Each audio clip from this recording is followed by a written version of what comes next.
Hello and welcome to What the Fort. Today we're in rural Somerset at the wonderful Stogursey Castle. From the Normans to the War of the Roses, this amazing site has quite a story. Let's delve into its past.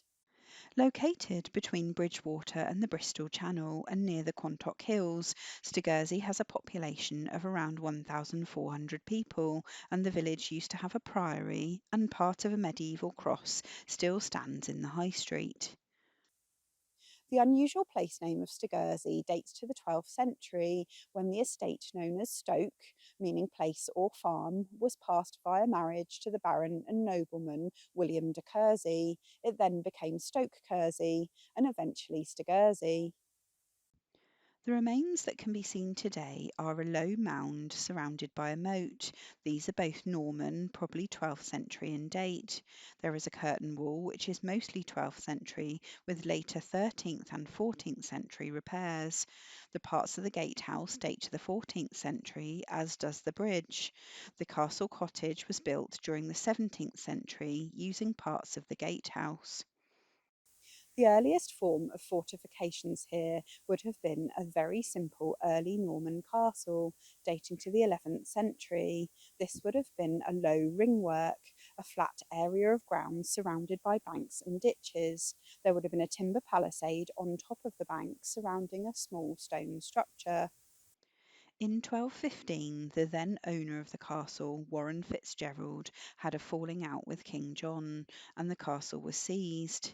During the 13th century, the castle passed through several families and it eventually came to be owned by the Fitzpaines in 1309 and stayed in their ownership until the late 17th century. During this time, further fortifications were added. There were stories of Stogursey Castle being destroyed by fire in the War of the Roses in the 1450s, but no archaeological or historical evidence of this could be found.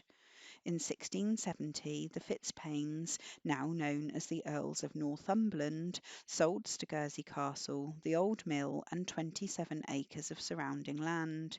The buildings became more dilapidated after this. There is a mill mentioned in the Domesday Book in Stogursey, but we don't know its location.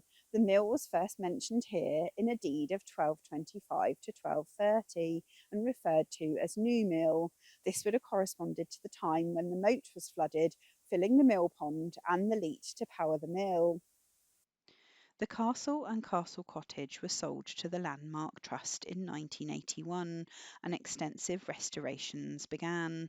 The overgrown buildings were cleared of ivy and brambles, surveys were carried out, the castle walls were made safe, and the cottage was restored into a holiday let which you can still stay in today.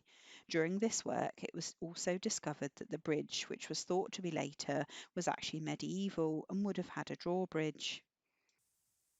The moat was dredged in 1983 and there were some exciting finds recovered, including sections of chainmail, leather shoes, an archer's wristband, pottery, and animal bone, including a whale vertebrae, which was presumably found at Kilve Beach and brought to Stogursey. Not only is Stogursey Castle particularly beautiful, it has a long and important history and it's been wonderfully preserved by the Landmark Trust. Thanks for watching, and if you enjoyed this video, don't forget to like and subscribe. Hope to see you soon.